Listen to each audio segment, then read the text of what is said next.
Segundo Lucas, capítulo de número 4. Evangelho segundo Lucas, capítulo de número 4. Apóstolo Joel, meu amigo, Deus seja louvado pela sua vida. Apóstolo Silvio, meus amigos queridos, que bom estar com vocês, que bom servir esta igreja, que bom rever aqui os amigos que Deus me deu aqui, nessa casa, e ser sempre aqui recebido com muito carinho, com muita honra. Estas coisas são um presente do céu. Eu saio daqui sempre muito revigorado pelo Senhor, e tenho certeza que hoje não vai ser diferente. Quem está com fome e sede de continuar ouvindo a voz de Deus, diga eu. Isso aí, então vamos lá. Evangelho de Jesus segundo Lucas, capítulo de número 4, versículo de número 14. Capítulo 4, versículo de número 14.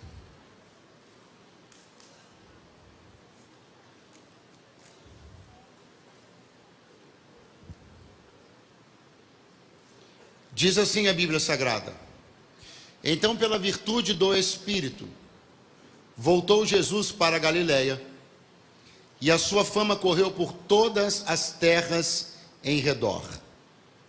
E ensinava nas sinagogas, e por todos era louvado.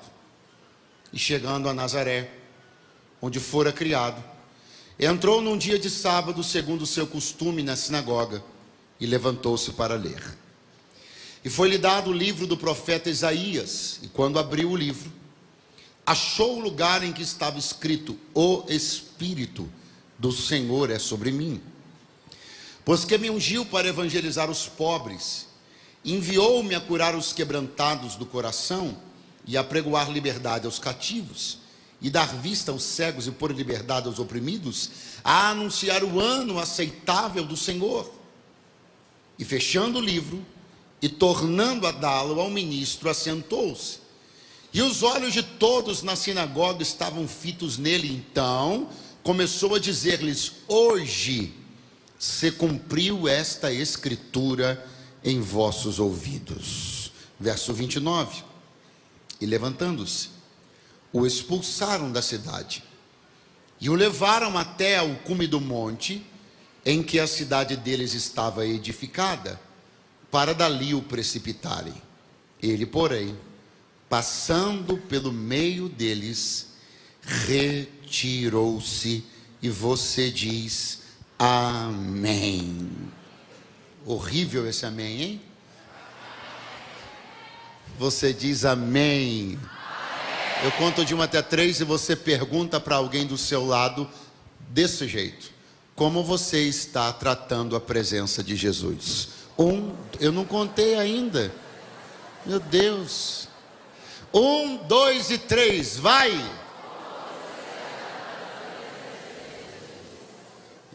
Quantos essa pergunta já deu uma beliscada, hein? Já inquietou um pouquinho. Deixa eu dizer uma coisa aqui que eu esqueci, era para ter dito antes de começar a ministrar, mas eu quero dar uma notícia que muito me alegra, muito, mas é muita coisa mesmo. Quantos aqui de vocês já ouviram falar num projeto que eu tenho com a minha esposa, pastora Camila Barros, temos levado ao Brasil, chamado Conferência Ouça? Quem já ouviu falar da Conferência Ouça? Pastor, qual é a boa notícia? É que 11 de setembro nós vamos fazer o Ouça Sul Fluminense. Vai ser aonde? Aqui. Então já bota aí na sua agenda, 11 de setembro, 18 horas, já negocia logo a folga, a troca de plantão. Você tem tempo a se virar, porque é 18 horas e vai ser tremendo. Eu ministro, minha esposa Camila Barros ministra, e vamos trazer um convidado que eu não vou revelar ainda agora, mas vai ser chapa quente de Jeová, vai ser bom demais da conta. Tá ligado, sim ou não? Então bota na sua agenda aí, 11 de setembro, daqui a pouquinho a gente fala mais sobre isso, né, apóstolo? Seja Deus louvado. Vamos lá, meus irmãos, vocês sabem que é muito comum que quando uma pessoa, uma figura notável, seja nas artes, na política, na religião, quando uma figura torna-se muito notável, ela acabe por também dar uma notabilidade à cidade onde ela nasceu ou foi criada, ou as duas coisas. Isso aconteceu centenas de vezes, milhares de vezes ao longo da história da humanidade. Existem cidades que só foram percebidas no mapa porque pessoas que se tornaram ilustres nasceram ou foram criadas lá. Algumas cidades, como eu disse, jamais seriam conhecidas pelo grande público não fossem seus ilustres habitantes, ou ainda algumas cidades que até são conhecidas não seriam tão conhecidas não fossem algumas pessoas ilustres que lá nasceram. Os exemplos que eu poderia dar são muitos, mas como eu sei que você entende sobre o que estou falando, vou até poupar o tempo em ficar aqui dando alguns exemplos dessa natureza. Mas o fato é que isso aconteceu, acontece e ainda acontecerá. Quanto maior a personalidade se tornar, maior o poder ela tem de levar consigo e dar notabilidade às cidades a cidade onde nasceu ou foi criado. Para quantos isso aqui está claro, digam amém, por favor. Então, um indivíduo de fama mediana poderá elevar de maneira mediana a fama de sua cidade. Um indivíduo de fama alta poderá levar a um lugar alto a fama de sua cidade. E por aí nós vamos superlativando até sabe lá Deus aonde. Se nós formos pensar sobre qual ponto ou para qual ponto mais alto uma cidade poderia ser levada devido à grandeza de quem nasceu ou fora criado lá, nenhuma cidade poderia ter sido levada a um nível mais alto do que foi levada Nazaré. Primeiro, por uma razão muito simples, por favor, pergunte qual? Porque nenhum outro nome está acima do nome de Jesus. E se o nome de Jesus está na posição mais elevada dentre todos os outros nomes, se Jesus levou consigo o nome de Nazaré, então Nazaré foi elevada à posição mais alta que uma cidade poderia ser elevada. Vamos falar de maneira prática? Hoje, somente hoje, nesse dia de domingo, milhões de vezes o nome de Nazaré foi mencionado. Sabe por quê? Porque milhões de vezes alguém falou Jesus de Nazaré. Como é que é? Como é que é? Falou o quê? Não, você pode fazer melhor. Como é que fez? Fez o quê? Então compreenda, milhões de vezes, seguramente no dia de hoje, o nome de Nazaré foi citado. Milhões de vezes na semana passada, na anterior e também na posterior, e vamos continuar assim.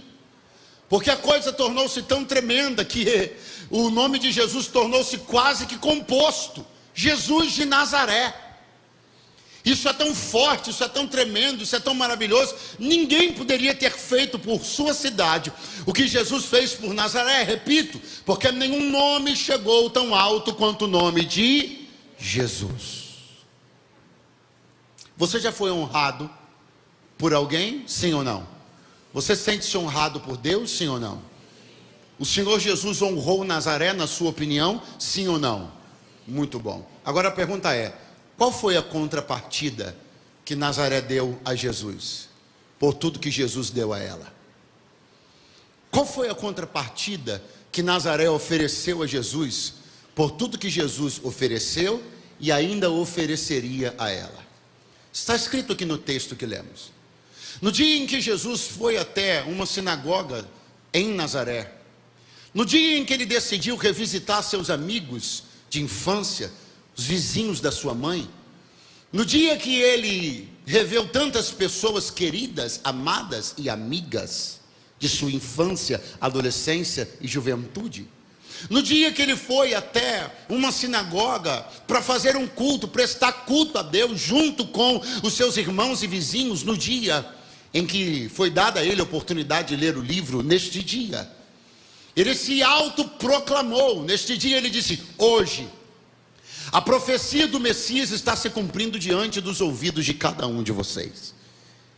E em fatos decorrentes logo após este, diz a Bíblia Sagrada, que as pessoas de Nazaré pegaram Jesus, e o expulsaram de dentro da sinagoga, e o arrastaram pelas ruas da cidade, até chegarem ao alto do monte em que, se fosse você, eu não perderia isso. Repita comigo: em que a cidade fora edificada.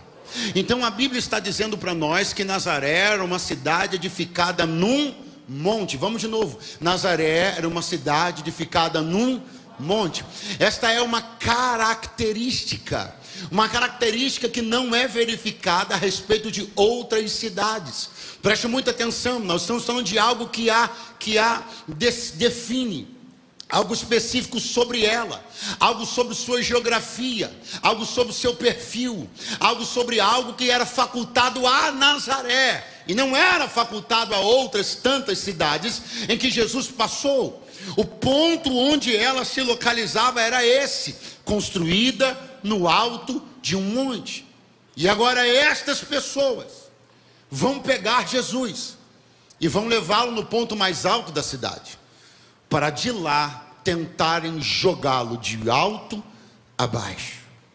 Enquanto Jesus levou Nazaré ao ponto mais alto que o nome de uma cidade pode ser levada, Nazaré levou Jesus ao seu ponto mais alto, para numa contrapartida absolutamente violenta e equivocada, tentar lançá-lo de alto a baixo. E eu repito a pergunta para você: como tem sido a sua contrapartida em relação a todos os atos de honra, generosidade, bondade que Deus tem tido para com você? Escute-me, porque há algo que precisa ser compreendido. Essa não foi a única vez que Jesus enfrentou situações complicadas, situações violentas, situações extremas. Houve um dia, por exemplo, onde o povo da Judéia pegou em pedras para apedrejar o Senhor e os apóstolos. E ele teve que se retirar, ele teve que sair fugido junto com os apóstolos para não ser apedrejado. Outros atos violentos surgiram da parte de outras pessoas, em outros contextos, em outros momentos, mas nenhum como esse. Nada como isso. Só Nazaré poderia ter feito o que fez. Pergunte por quê? Porque só Nazaré fora edificada no alto monte. Portanto, você precisa entender que aquilo, ou o lugar onde Deus te coloca, torna-se também seu ponto de capacidade de desonrá-lo. Porque um dom pode se tornar uma desgraça, depende do jeito que você usa ele. Algumas pessoas são colocadas em altos montes e de lá proclamam o nome do Senhor. Outras, como Nazaré, são colocados em altos montes para de lá desonrarem o nome daquele que só os honrou. Mas eu vim falar a um povo concentrado na noite deste dia aqui, um povo que está entendendo que quem está colocando, fazendo, levantando, exaltando é Ele. E se Ele me colocar, onde Ele me colocar, no degrau que me erguer, no patamar que me colocar, na altura para onde me levar, eu vou abrir a boca e gritar de lá de cima que Ele é Deus, que Ele é bom, que Ele é Senhor. Eu estou profetizando que cada uma das tuas alturas será usada para honrar e bendizer ao nome daquele que te colocou lá. Aleluia. O povo da Judéia pegou em pedras para lançar em Jesus. Só Nazaré poderia tentar jogá-lo de alto a baixo. Samaria comportou-se mal com os apóstolos, mas só Nazaré poderia jogá-lo de alto a baixo. Existem coisas que só você pode fazer. Não se assuste com o que eu vou dizer agora, e não se arrependa de ter aplaudido quando anunciaram o meu nome. Mas eu vim dizer a você que existem jeitos que só você tem de entristecer o Espírito Santo. Porque cada uma das nossas peculiaridades, cada uma das nossas especificidades, elas se tornam nosso jeito particular de honrar ou desonrar aquele que nos deu estas coisas. Escute, porque Jesus ele vinha de um embate contra Satanás. Eu não posso chamar de embate, na verdade, né? Ou posso dizer que sim, Jesus teve um embate, enfrentando-o como homem. Porque se aquele enfrentamento tivesse sido entre o Jesus Deus e o diabo, aquela luta não teria graça nenhuma. Jesus enfrentou o diabo como homem, e como homem o venceu. Agora, o que é interessante perceber é que, se você já leu o texto da tentação de Jesus no deserto, procure algum momento onde o diabo tenha sido violento com Jesus. Você acha esse momento? Procure algum momento onde o diabo tenha demonstrado algum tipo de ira contra Jesus. Você acha esse momento? Sim ou não? Sim ou não? A primeira vez que Jesus enfrentou a ira não foi quando ele esteve com o diabo, foi quando ele esteve com as pessoas. Vou te dar outra chance. Você está dormindo ainda ou está acordado? A primeira vez que Jesus enfrentou a ira não foi quando ele esteve com o diabo, foi quando ele esteve com seus vizinhos. Você não tem ideia do quanto pessoas podem ser ruins. Você não tem ideia quanto pessoas podem afrontar a Deus.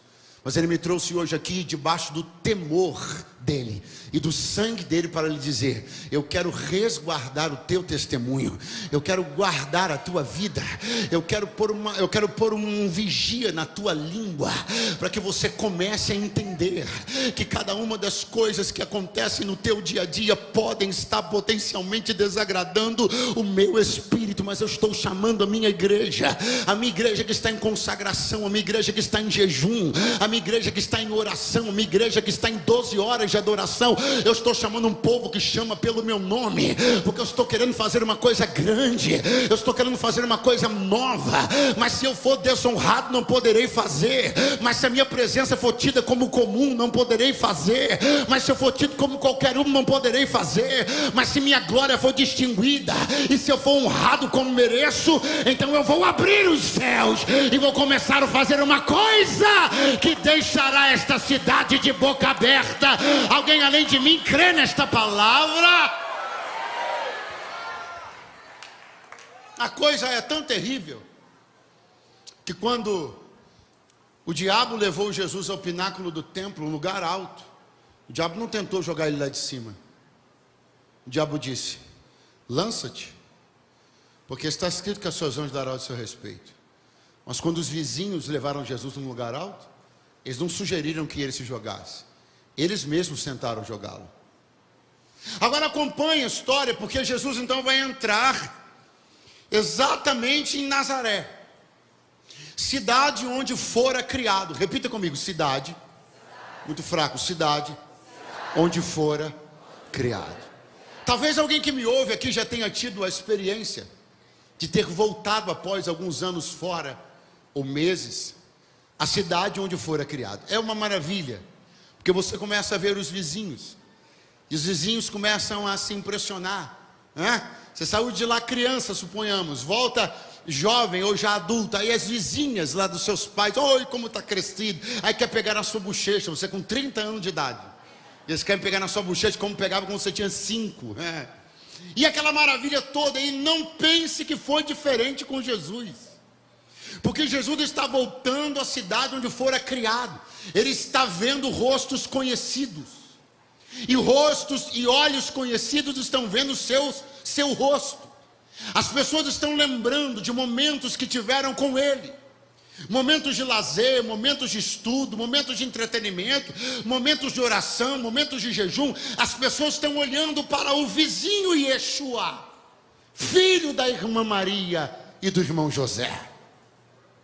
E nesse ambiente de congratulações por receber um vizinho querido que estava fora por um tempo, mas agora voltou, neste ambiente, na Nazaré onde ele fora criado, eles começarão a não entender que ele foi criado em Nazaré, mas não foi criado por Nazaré, porque não foi Nazaré quem o criou, porque na verdade absolutamente ninguém o criou, porque de eternidade a eternidade ele é Senhor, e antes que houvesse dia ele já era, e não há quem possa escapar de suas mãos. Agora você vai gostar: e operando ele, quem impedirá?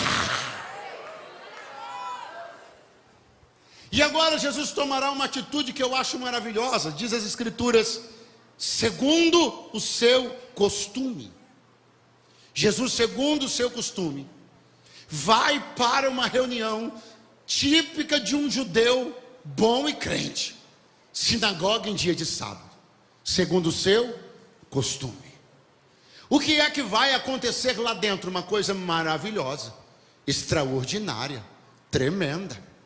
Ele vai se autoproclamar, ele vai se revelar. Como o que, pastor? Como o Messias. O que vai acontecer lá dentro não é ordinário, é extraordinário. O que vai acontecer lá dentro não é natural, é sobrenatural. O que vai acontecer lá dentro não é comum, não é corriqueiro. Mas todas estas coisas começaram assim, cumprindo o seu costume. Onde o senhor quer chegar, pregador? Não, eu já cheguei. Revise seus costumes. Reavalie os seus costumes. Porque nada que é extraordinário tem outra nascente senão o ordinário. Começa com sua praxe, com sua prática, com o seu costume. Reavalie como você tem andado, o que tem feito, qual sua rotina, quais são os seus costumes, porque são eles que vão definir o tipo de dia que você terá, o tipo de experiência que você vai viver. Porque eu não vi Jesus chamando os seus 3 discípulos mais chegados, Pedro, Tiago e João, dizendo para eles: vamos ali comigo, porque hoje vocês vão ver Moisés, Elias, e ainda vão me ver transfigurado. Não, eu vi Jesus os chamando para uma reunião ordinária, aparentemente comum, apenas o cumprimento de um costume. Vamos comigo no monte para orar. Porque quando uma coisa começa na disciplina de um bom costume, ela tem grandes chances de terminar na manifestação de algo extraordinário. Por favor, pegue a mão de alguém na sua direita e na sua esquerda também. Dê uma boa chacoalhada, acorde e diga: como andam os seus costumes? Como anda a sua disciplina? O que você anda fazendo no seu dia? Não espere pelo extraordinário se você não conseguir ainda pôr em ordem o ordinário. Não espere pelo extraordinário se seus hábitos são desmantelados. Mas eu estou falando uma igreja ordeira, uma igreja coesa, uma igreja disciplinada. E é nesta disciplina que Moisés apacentava as ovelhas do seu sogro Jetro. O local era ordinário, o hábito era ordinário, a tarefa era ordinária, a sarça era ordinária, o fogo ordinário, mas ela queimar e não se consumir, isto era extraordinário. Comece com o ordinário e seu próximo nível será o extraordinário. Cumprindo seu costume. Cumprindo seu costume, Jesus entra lá na sinagoga no dia de sábado.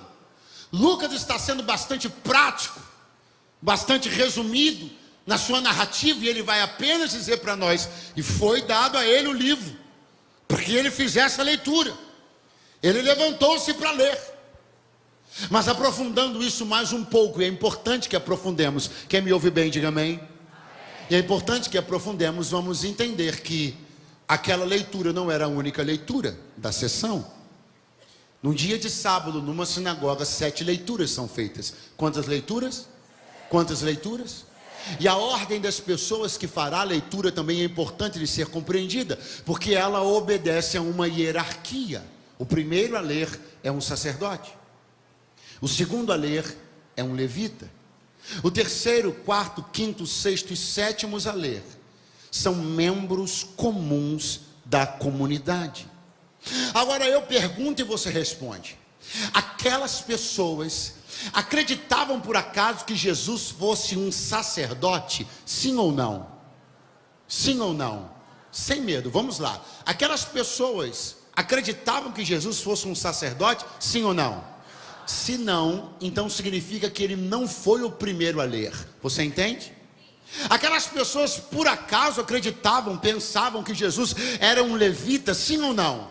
Sim ou não? Então significa que ele seguramente não foi o segundo a ler. A melhor posição que ele pode ter ocupado naquela leitura foi a terceira, mas ele pode ter sido o sétimo a ler, Mas o que me impressiona para início de conversa é que mesmo numa posição teoricamente inadequada e desonrosa, ele não se furtou da oportunidade de ler.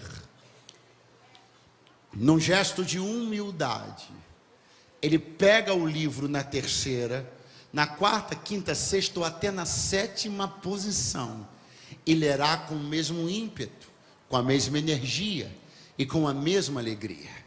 Pastor, se fosse eu, não lia. Eu imaginei. Se fosse eu, não aceitava. Eu imaginei. Eu jamais faria a leitura após um sacerdote, sendo eu sumo sacerdote, segundo a ordem de Melquisedeque. Eu entendo você. Eu nunca leria depois de um levita, sabendo que se ele morresse hoje, daqui 2, 3 dias está cheirando mal. Eu não leria depois de uma pessoa comum. Eu sou o filho de Deus. Mas Jesus leu. Leu depois do sacerdote. Leu depois do levita. Ele leu na terceira, quarta, quinta, sexta, até sétima posições. Ele leu. Pastor, o senhor está insistindo, eu sei.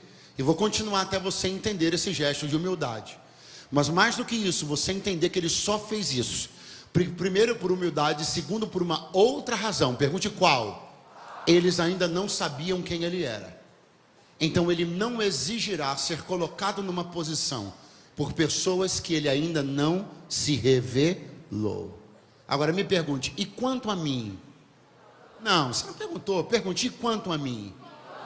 Você tem por obrigação dar o livro primeiro para ele, porque você já sabe quem ele é. E se ele já se revelou a você, simplesmente alguns gestos passaram a ser inaceitáveis.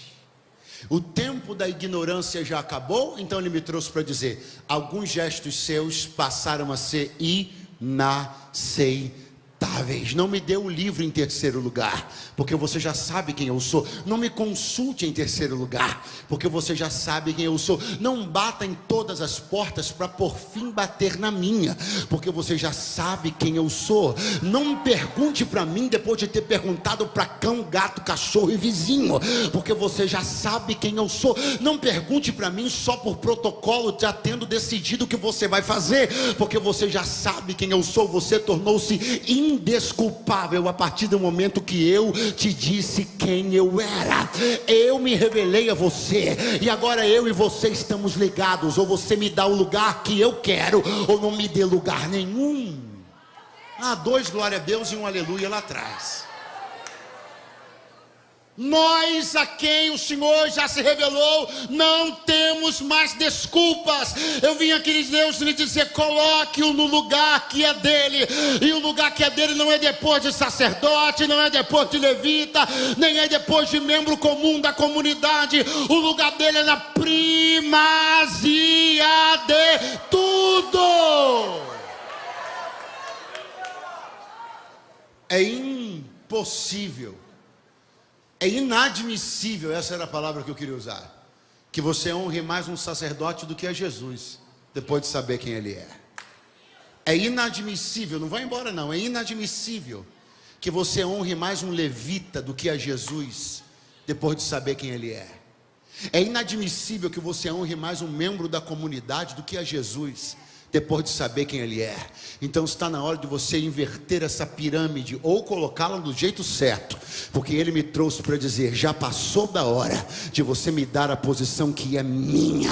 Sacerdotes depois de mim, levitas depois de mim, membros da comunidade depois de mim, orientadores educacionais depois de mim, pais depois de mim, mãe depois de mim, tudo depois de mim, porque de mim, para mim e por mim são todas as coisas, diz o Senhor. Aleluia!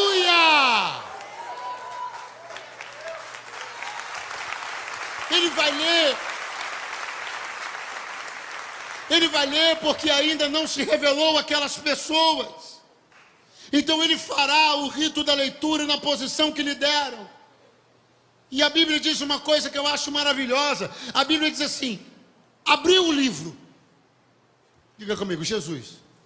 Horrível, vai de novo, Jesus. Abriu o livro.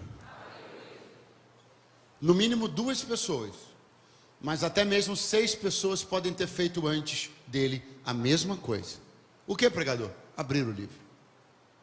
Abrir o livro era uma coisa absolutamente normal, pertencente à liturgia daquela reunião. Eu pergunto e você responde. Pessoas mais velhas que Jesus poderiam ter feito a mesma coisa que ele fez, ou seja, abrir aquele livro, sim ou não? Pessoas mais novas que ele poderiam ter feito, sim ou não? Jovens poderiam ter feito, sim ou não? Uma criança podia ter aberto aquele livro, sim ou não? Um velho poderia ter aberto aquele livro, sim ou não? Uma pessoa que passou a manhã inteira pecando pode ter ido para a sinagoga e podia ter aberto aquele livro, sim ou não? Sim ou não? Porque aquele livro todo mundo abria. Aquele livro todo mundo podia abrir. E o grande problema de Nazaré naquele dia foi olhar Jesus abrindo aquele livro e enxergá-lo fazendo uma coisa que aos olhos deles qualquer pessoa poderia fazer. E por enxergá-lo fazendo uma coisa que qualquer pessoa poderia fazer, reputaram que ele era qualquer pessoa. Só que há uma coisa que eu gostaria muito de celebrar, glorificar, exaltar e bendizer ao Senhor nesta noite. Porque estamos aguardando um dia. E este dia já foi profetizado, revelado pelo apóstolo João. E neste dia haverá muitas surpresas a respeito justamente de Jesus e de um livro fechado. Porque muitas pessoas, incluindo aquelas de Nazaré neste dia, ouviram abrir um livro e reputá-lo como uma pessoa comum. Mas João escreveu no Apocalipse, capítulo de número 5, verso de número 12, eu leio para você. E vi um anjo forte, bradando com grande voz: quem é digno de abrir o livro e de desatar os seus selos? E ninguém no céu, nem na terra, nem debaixo da terra podia abrir o livro, nem olhar para ele. E eu chorava muito, porque não fora achado ninguém digno de abrir o livro, nem de o ler, nem de olhar para ele. E disse-me um dos anciãos: João, não chores, eis aqui o leão da tribo de Judá, a raiz de Davi, que venceu para quê? Para abrir o livro. Alguém o reputa como um homem comum, mas um dia saberá que o livro da sinagoga qualquer um abria, mas há um livro que quem só abre é o Cordeiro que venceu. Aleluia. Ele é digno. Ele abriu o livro, fez a leitura, abriu o livro e achou o texto. Pastor, ele achou por quê? Porque procurou. Porque a leitura não foi aleatória. Porque a leitura era previamente apontada, designada. Jesus não escolheu um texto para ler. Eles escolheram, redobre a atenção. Eles escolheram a leitura. Eles determinaram o que Jesus ia ler. E eles não suportaram a revelação que Jesus fez sobre o que leu. Eles até escolhem o texto, mas não suportam a mensagem. Alguém ainda está aí, pelo amor de Jesus? Eles até apontam o livro como um livro bonito, como um livro aceitável, mas basta que comece a ser pregado e eles começam a se acotovelar e querer calar a boca dos pregadores. Porque uma sociedade corrupta e caída pode até gostar, pode até fazer-se simpática ao livro fechado, mas não suporta o livro exposto, o livro vivido, o livro pregado, o livro praticado. Ouça-me, agora diz a Bíblia que quando Jesus fecha o livro, os olhos de todos estão fitos nele. Isso me intriga. Porque Lucas não está falando de uma atenção que eles tinham no momento, nem na abertura, nem da leitura. E por que é que eles não estão prestando tanta atenção enquanto Jesus lê? Pergunte por quê? Porque o que Jesus lê, eles já sabem. Eles conhecem aquele texto de cor e salteado. Eles não vão ficar prestando atenção no que Jesus está lendo. Mas quando Jesus fecha a Bíblia, agora os olhos de todos estão fitos nele. Porque enquanto ele lê, ele só pode ler o que está escrito. Mas quando ele fecha, ele vai se expressar acerca do que está escrito. E agora todo mundo está olhando para ele. Pastor, mas o que isso tem a ver comigo? Tem tudo a ver.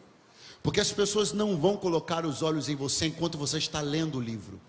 Elas vão colocar os olhos em você enquanto você está vivendo o que leu.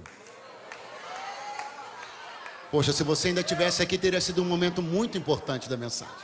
Mas eu vou tentar de novo, porque as pessoas não estão com os olhos fitos em você enquanto você está abrindo, nem enquanto você está lendo. Mas quando você fecha e começa a viver ou não aquilo que você leu, é aí que as pessoas estão começando a olhar para você.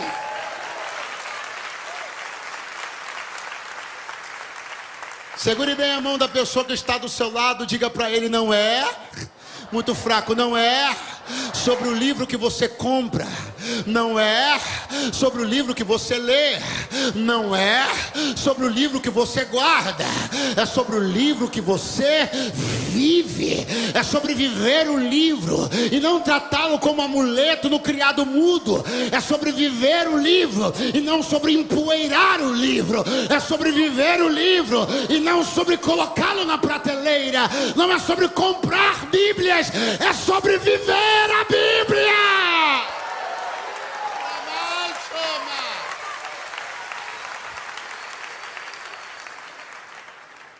Olhos fitos nele.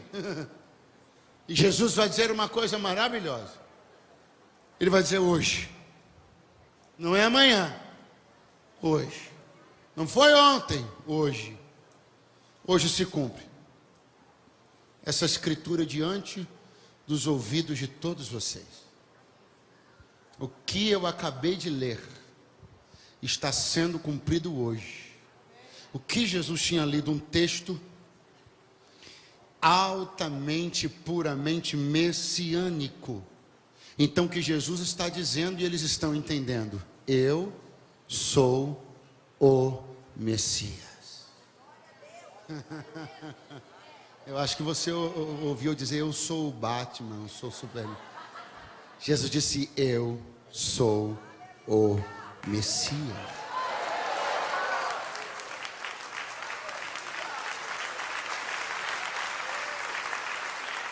Escute, aqui a coisa ficou muito interessante, porque a partir do momento que Jesus está dizendo: hoje se cumpre, ele está fechando uma janela.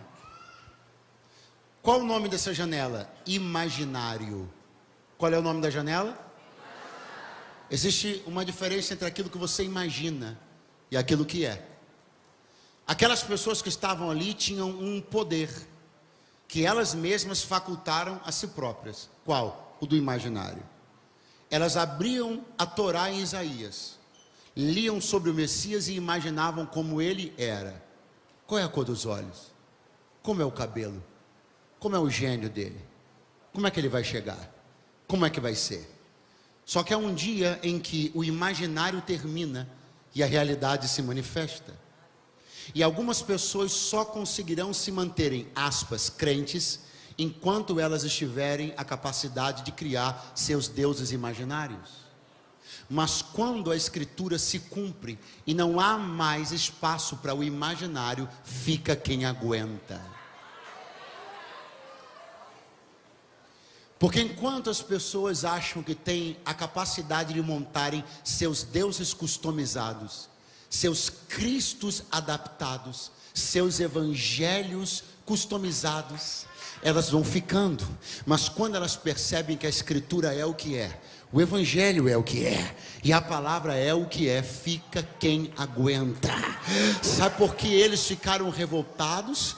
Porque a irmã que estava na segunda fileira imaginava de um jeito. Jesus olhou e disse: hoje aquilo que você imaginou acaba, porque o que é isso aqui sou eu, a cor do meu cabelo é essa, do meu olho é esse, meu jeito de falar é esse, é aqui que eu nasci, é para lá que eu estou indo. Na realidade é essa daqui. A bolha da imaginação foi perfurada por uma realidade que não estava condizente com aquela que eles queriam. E é aqui que os homens são separados dos meninos, é aqui que os frouxos são separados dos fortes. Porque se você só aguenta um evangelho segundo a sua imaginação, você não vai ficar aqui por muito tempo. Mas se você aguenta suportar a palavra como é, Deus como é, o evangelho como é, a sã doutrina como é, o visual, já vê que tem pouca gente levantando a mão, o Espírito como é, a graça como é e a escritura como é. Então seja bem-vindo, porque hoje se cumpre diante dos teus ouvidos esta escritura. Aleluia! Oh, glória a Deus! Ó, a senhora imaginou que era assim, mas é assim, está cumprido hoje. Isso você aí, você imaginou que era assim, mas é assim, está cumprido hoje. Então eu estou pondo fim ao seu imaginário e estou te apresentando a realidade.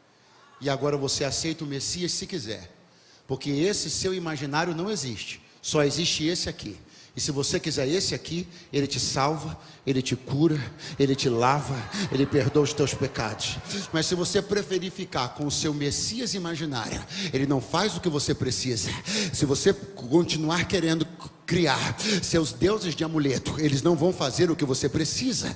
Mas se você quer um Deus de verdade hoje, se cumpre esta escritura diante dos vossos ouvidos. E agora eu já começo a encerrar, a confusão começou a se armar devagarzinho. E para piorar, Jesus disse assim, ó, vocês vão me dizer, médico, cura-te a ti mesmo. Faz as coisas que ouvimos, que você fez nos outros lugares, reproduza-as aqui, mas eu vos digo que um profeta não tem honra na sua própria pátria. Eu vos digo que muitas viúvas havia em Israel, mas o Senhor levou Elias a uma estrangeira em Sarepta para sustentar. Aí o A cutucou o B cutucou o C, alguém se ajeitou na cadeira, porque eles escolheram o livro, mas a mensagem começou a entortar. Aleluia. Daqui a pouco a ira toma conta deles. Como assim? Aqui ele está nos comparando. Que prognóstico é esse? Está falando que não vai fazer aqui? Não pode. Blasfemou. Isso, é aquilo. Começa a confusão. O primeiro toma coragem. Tasca-lhe a mão no braço de Jesus. Puxa ele para um lado, o outro estica ele para o outro. E começam a dizer, você não fica aqui mais. Você não é mais bem-vindo aqui. Maldita a hora que a gente deu o livro para você ler. Você está desonrando a nossa comunidade. Você isso, você aquilo, começa a confusão está armada. Ele é levantado. Eles começam a arrastá-lo para fora da sinagoga. Agora preste atenção, porque eu vou lá para o final. O que é que vai acontecer lá no final? Eles vão tentar jogar Jesus do alto do precipício, sim ou não? Sim ou não? E o que Jesus vai fazer? Sair incógnito, invisível, do meio deles. E a pergunta que não quer calar é, se Jesus poderia ter se desvencilhado, se Jesus pôde se desvencilhar deles no final, por que não se desvencilhou deles no início? Se Jesus poderia ter escapado daquela situação, como escapou no final, por que não escapou no início? Porque quando a primeira pessoa elevou o tom da voz, Jesus não saiu e sumiu, porque ele permitiu-se ser agarrado, arrastado, levado para fora da sinagoga, para fora da cidade, até o cume do monte, para de lá quase ser precipitado e então, por fim, sumir e se ausentar no meio deles. Por quê? Porque eu só sei que os habitantes de Nazaré foram capazes de fazer o que fizeram, porque Jesus deixou-os ir até o final. Significa que algumas cordas Deus só dá para expor até os homens, até onde os homens são capazes de chegar. Alguém está dizendo, ele está fraquinho, ele está dizendo, não, estou mais forte do que nunca. Por quê? Porque eu estou tão forte que estou expondo a violência de todos vocês. Enquanto ele não diz uma palavra, enquanto ele se permite ser levado, a história está sendo escrita. E Lucas está dizendo para mim e para você o que eles foram capazes de fazer. E eu só sei até onde eles foram capazes de chegar, porque Jesus deu corda para eles. Então, se você pensa que o evangelho mudou, que Deus perdeu o poder, que o Senhor envelheceu, tornou-se permissivo ou passivo, porque você anda vendo algumas pessoas fazendo coisas que, eu tenho uma notícia para lhe dar. O que Deus está fazendo é permitindo que todos vejam até onde essa gente é capaz de chegar. Agora preste atenção. Vem, arrasta, puxa. Para onde vamos levar? Lá para o precipício. Vem, vem, vem, vem, vem. E aqui, ó. Está aqui, ó. Diga comigo, na beira. Muito fraco, na beira do precipício. Você não percebeu? Você não percebeu que não existe jeito de jogar alguém da beira de um precipício sem que você mesmo acabe indo lá? Tem gente que só conheceu a beira do precipício porque foi até lá pensando em lançar alguém. E o que alguém ainda não percebeu é que visitar a beira do precipício é perigoso para todo mundo. Para quem vai ser jogado e para quem quer jogar. Então escute uma coisa que eu vim aqui de Deus lhe dizer. Você não precisa conhecer a beira do precipício. Esse é um lugar na tua geografia que você não precisa conhecer. E eu digo mais, você não vai conhecer esse lugar. Porque esse lugar não é interessante àqueles a quem o Espírito de Deus já converteu. 3 glória a Deus e 5 aleluia. Acorda a pessoa que está do seu lado, fala para ele: a beira do precipício é um lugar que você não vai conhecer, não é interessante para você, você não tem nada o que fazer lá, é só continuar sendo bondoso, misericordioso, reto e amoroso, que você nunca vai conhecer a beira do precipício. Quantos podem dizer graças a Deus esta noite? E o que é que vai acontecer então? E eu já chamo o pessoal da banda aqui para a gente finalizar juntos. É isso. Eles vão trazendo, até a beira, até a última circunstância. Até que Jesus se ausenta no meio deles. Sai do meio deles. Isso aqui me chama muita atenção. Porque uma das promessas mais poderosas e mais reivindicadas que Jesus fez a nós é esta: onde estiverem 2 ou 3 de vós reunidos no meu nome, eu vou estar no meio de vocês. Então o jeito pelo qual nos reunimos define se ele fica no nosso meio ou sai do nosso meio. No nome dele reunidos, ele fica no nosso meio. Para Nazaré, saiu do meio deles. Aberto a sugestões. Qual seria o grande finale para essa história? Qual jeito Jesus teria de mostrar-se triunfante, vencedor, poderoso, tremendo, vingativo? Alguém vai dizer: ah, pastor, acho que um jeito bom era quando Jesus tivesse saído no meio deles, todos eles tivessem ficado cegos. Muito boa a sua ideia, hein? Mas não foi o que aconteceu. Pastor, acho que quando Jesus saiu do meio deles, o que deveria ter acontecido é que Nazaré deveria ter mergulhado numa condição de miséria nunca antes vista em Israel. Mas também não foi isso que aconteceu. Ah, pastor, eu acho que quando Jesus saiu do meio deles, os filhos de todos aqueles que estavam ali deveriam ter caído acamados. Terrível você, irmão. Mas também não foi isso que aconteceu. Jesus não tirou nada de Nazaré. Jesus só se retirou deles. E o nosso problema é que pensamos que quando Deus quer punir, seu jeito mais severo de punir é tirar coisas. Mas o jeito mais severo de Deus punir não é tirando nada, é se retirando. Então fique com seus empregos sem mim. Fique com o seu dinheiro sem mim. Fique com sua saúde sem mim. Eu não tiro nada de você. E quando você pensar que eu não te puni, vai descobrir que eu te dei o maior prejuízo da vida. Privei você da minha presença. Pastor, o que o senhor gostaria de dizer na tentativa de quebrar esse silêncio? Nada. Mas o que eu gostaria de dizer para finalizar é que Ele tem feito muito por nós. Tem feito por umas 5 pessoas, vocês viram, né? Ele tem feito muito por nós. Ele tem feito muito por nós. tem nos elevado, tem nos levado, tem nos conduzido.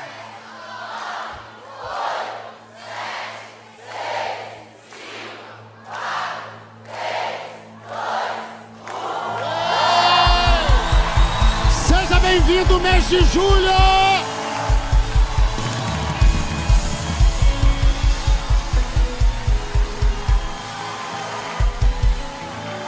Êxodo 17:15, vamos todos juntos do 3, 1, 2 e 3. E Moisés edificou um altar e lhe chamou: o Senhor é minha bandeira. Aproveita para ficar de pé glorificando a Ele esta noite. Todos de pé, todos de pé, todos de pé, todos de pé. Ele tem feito muito por nós. Eu não sei se você já se deu conta, mas o que Ele fez por você, só Ele poderia ter feito. Eu não sei se você já se deu conta, mas onde você está agora, só Ele poderia ter te colocado.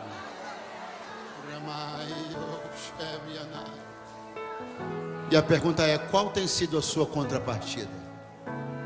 O que você tem feito diante do tanto que Ele tem feito por você?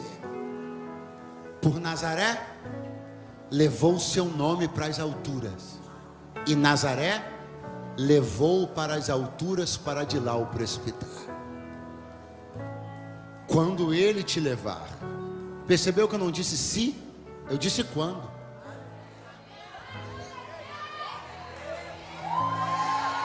Quando Ele te levar às alturas, leve o nome dele junto com você. Diga para todo mundo que quem fez por você foi Ele. Não ouse tentar roubar a glória dele com a sua meritocracia barata. Não tente acreditar na conta da sorte nem da aleatoriedade. As coisas que quem fez por você foi Ele. Nem ouse acreditar aos seus padrinhos. Aquilo que quem fez por você foi Ele. Leve o nome dele para onde você for. Não se envergonhe do Evangelho de Cristo. Não se envergonhe do nome do teu Senhor.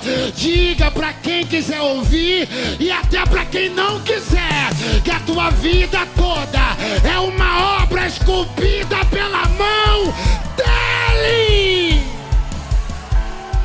Quantos corações gratos temos aqui esta noite? Quantos corações gratos temos aqui esta noite? Quantos para levantarem as mãos e dizerem obrigado, Senhor? Quantos saudam a sua presença? Quantos celebram a sua glória? Quantos bendizem o Cordeiro? Oh, aleluia! Não se esqueça. Não se esqueça. Não se esqueça. Você nunca poderá dizer que Deus não te disse o que te disse hoje. Você pode não ter nem gostado tanto, mas nunca vai poder dizer que Deus não te avisou, que Ele está esperando uma contrapartida digna, que Ele está esperando que uma vez que Ele tem te levantado tanto, tu também ergas o nome dele e proclame por onde você for. Quantos dizem graças a Deus? Quantos dizem amém? Obrigado, amém.